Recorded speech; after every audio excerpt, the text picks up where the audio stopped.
At least 3 people were killed near Moscow after Ukraine targeted Russia with more than 500 drones overnight, Russian state news agency TASS reported Sunday, citing local and military officials. The attack on Moscow is the largest in over a year, according to TASS, citing information released by the city's mayor, and follows a huge wave of Russian strikes earlier in the week targeting Ukraine's capital, Kyiv. Those attacks killed at least 25 people and injured dozens of others, according to Ukrainian authorities. South Korea received North Korean athletes for the first time in more than 7 years on Sunday when a women's soccer team arrived to contest the Asian Club Championship. 39 players and staff from Pyongyang's Naegohyang Women's Football Club rushed past a crowd of media and security at Incheon International Airport after the team arrived on a flight from Beijing. Iran says it will soon reveal its plan to manage traffic through the Strait of Hormuz, including the charging of tolls, as United States President Donald Trump warns Tehran it will have a very bad time if a peace deal is not reached soon. Iranian First Vice President Mohammad Reza Aref said on Saturday that his country will no longer allow enemy military equipment to pass through the Strait of Hormuz.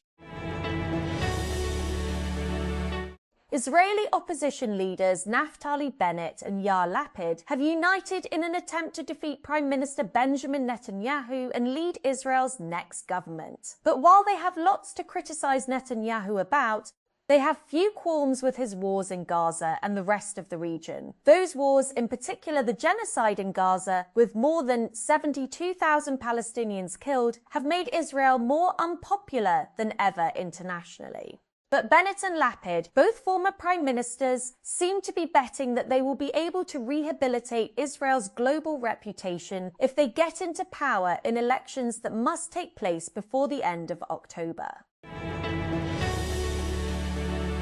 India's Tata Electronics has signed a deal with Dutch technology giant ASML to build a major semiconductor plant in Western India.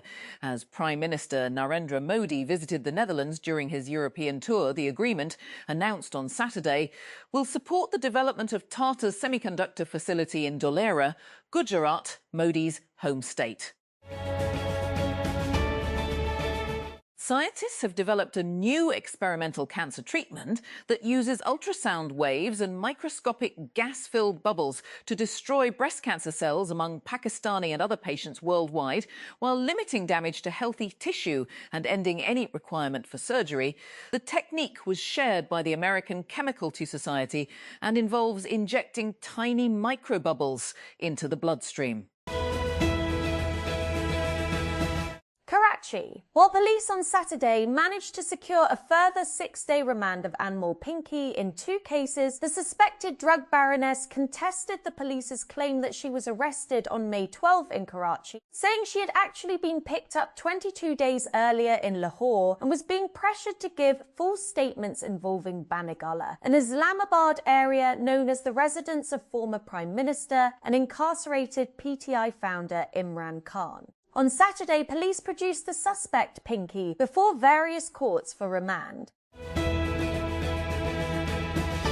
International cave divers have arrived in the Maldives to step up the search for the remains of 4 Italians who died while scuba diving in the island Paradise, a day after a military officer lost his life in the recovery attempt. 3 Finnish divers from the Divers Alert Network, a global scuba safety group, touched down in the Maldives on Sunday and were on their way to meet the local Coast Guard team to work on a new strategy to complete the mission, or said the Maldives chief government spokesperson Mohammed Hussein Sharif. FIFA Secretary-General Matthias Grafström says he held a constructive and positive meeting with Iran's football chief, Mehdi Taj, expressing confidence about the country's participation at the World Cup. We've had an excellent meeting and constructive meeting together with the Iran Football Association, Grafström told the Reuters news agency on Saturday. We're working closely together and looking very much forward to welcoming them in the FIFA World Cup. The World Health Organization has declared an Ebola outbreak in the Democratic Republic of the Congo, DRC, and Uganda a public health emergency of international concern after more than 300 suspected cases in a social media post on Sunday. WHO Director General Tedros Adhanom Ghebreyesus said the outbreak does not meet the criteria for a pandemic emergency, but that neighbouring countries are at high risk of further spread. The Vihari police have rejected reported claims of cocaine queen Anmol alias Pinky that her network of drug trafficking also operated in this South Punjab district. Her claim, based on Karachi police probe, was aired by some TV channels on Friday. The World Health Organization, WHO, has declared an Ebola outbreak in the Democratic Republic of Congo's eastern Ituri province a public health emergency of international concern. The agency added that the outbreak, with around 246 suspected cases and 80 deaths reported, does not meet the criteria of a pandemic emergency.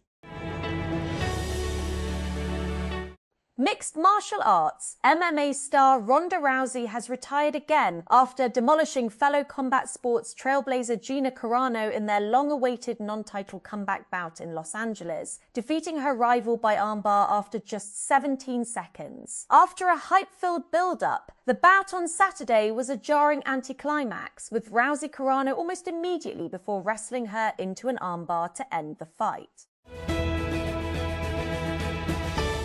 The Inter-Services Public Relations on Sunday took exception to the Indian Army Chief's recent provocative remarks and cautioned New Delhi against pushing South Asia towards another conflict with devastating consequences for the region. Indian COAS gave a provocative statement during a recent interview that Pakistan should decide if it desired to be part of geography and history. ISPIR noted in a statement issued in response to Indian Army Chief Jenupendra Dwivedi's comments made a day earlier. Nigel Farage represents the latest populist spectre to haunt an established democracy, the United Kingdom, UK. He serves as a primary case study in how a populist can be manufactured to disrupt the status quo. Originally a member of the centre-right Conservative Party, Farage broke away in 1992 to co-found the UK Independence Party, UKIP. He steered the movement toward a staunchly Eurosceptic and anti-immigration platform. By 2014, he had successfully pressured the government into holding a referendum on UK's membership of the European Union, EU. UKIP campaigned for the Leave option. To the shock of the country's establishment parties, 51. 89% of the electorate voted for the UK to exit the EU, referred to as Brexit, catapulting Farage from the far-right fringes into the national mainstream. During US President Donald Trump's visit to China, the concept of the Thucydides trap, invoked by Chinese President Xi Jinping, drew the attention of Western strategic circles. Many observers saw the remark as a subtle indication that China is now more willing to acknowledge its emergence as a global power. For nearly a decade, Beijing carefully avoided projecting itself as a challenger to the international order, cultivating instead the image of a leader of the global south and a partner of developing economies. If that posture is shifting, the implications could be profound for global politics and for countries like Pakistan, positioned at the intersection of great power competition, economic dependency and regional strategic realignment. Pakistan's successful debut in China's onshore bond market through the issuance of its first-ever panda bond is undoubtedly an important financial milestone, raising RMB 1.75 billion at a remarkably low 5% coupon, far below the cost of Pakistan's conventional external borrowing, reflects improving investor sentiment towards the country's macroeconomic stability. The more than 5 times oversubscription also signals that international investors, particularly Chinese investors, are once again willing to engage with Pakistan after years of economic obtuseness. Khurram Shekhzad, advisor to the Finance Ministry, wrote on X, the landmark panda bond issuance attracted overwhelming investor demand of over RMB 8.8 BN, 126 BN, resulting in oversubscription of more than 5 times. Importantly, he said, the demand for the inaugural tranche alone exceeded Pakistan's entire planned panda bond program size of RMB 7.2 BN, 1 BN equivalent, a powerful reflection of growing international investor confidence in Pakistan's economic outlook and reform trajectory. IT was 2016. We at RSL routinely studied all major disputes and issues between India and Pakistan. Kashmir, Sir Creek, Siam, the Indus Waters Treaty, Samjhauta Express, Babri Masjid, Junagadh, etc. Each issue had a dominant legal dimension that required sustained research. Following the Mumbai attacks in 2008, bilateral bitterness was still on the rise as the trials of suspects Zia-ur-Rehman Lakhvi on the Pakistani side and Ajmal Kasab in India were not well managed. Both states, instead of cooperating, were actively denying each other access to the suspects, the investigation, and even the cross-examination of witnesses. World Health Organization on Sunday declared an Ebola outbreak in the Democratic Republic of Congo and Uganda a public health emergency of international concern, posing risks to neighboring countries. The WHO said the outbreak, caused by the Bundibugyo strain of the virus, does not meet the criteria of a pandemic emergency, but that countries sharing land borders with DRC are at high risk for further spread. Emboldened by its successful wartime blockade of the Strait of Hormuz, Iran is turning to one of the hidden arteries in the global economy, subsea cables beneath the waterway that carry vast internet and financial traffic between Europe, Asia and the Persian Gulf. The Islamic Republic wants to charge the world's largest tech companies for using the subsea internet cables laid under the Strait of Hormuz, and state-linked media outlets have vaguely threatened that traffic could be disrupted if firms don't pay. Lawmakers in Tehran discussed a plan last week which could target submarine cables linking Arab countries to Europe and Asia. Rules that stopgap arrangements cannot continue indefinitely, rejects Pakistan Railways' appeal against FST promotion ruling Islamabad. The Supreme Court has ruled that prolonged ad hoc, look after, current acting or additional charge postings amount to exploitation that not only is egregious but also frustrates the spirit of service laws. The Beijing summit between US President Donald Trump and his Chinese counterpart Xi Jinping was never likely to produce a grand result. Too much mistrust has accumulated, and the disputes dividing Washington and Beijing now extend far beyond tariffs. Yet the meeting still mattered because both sides met with an interest in preventing relations from becoming even more volatile at a moment of widening global instability. The summit's economic outcomes were limited but not insignificant. Peshawar. Khyber Pakhtunkhwa Governor Faisal Karim Kundi on Saturday approved the summary and signed the notification for the induction of 18 new cabinet members sent by the Office of Chief Minister Sohail Afridi. An official statement issued by Governor's House said the governor approved the summary for the expansion of the provincial cabinet. Waqas Akram insists difference of opinion part of political process. Rejects social media campaign against party. Insiders complain about lack of unified strategy amid multiple centres of influence Islamabad. Amid reports of internal rifts, leadership crisis and serious differences within the Pakistan Tehreek-i-Insaf (PTI) over its policies, the party has stressed that its leadership, workers and parliamentary representatives remain united behind the party's founding chairman Imran Khan. Lakhvi lands in Tehran to promote regional peace, facilitate talks. Dar speaks to Uzbek counterpart. Aragchi says Iran does not trust the US at all due to contradictory messages.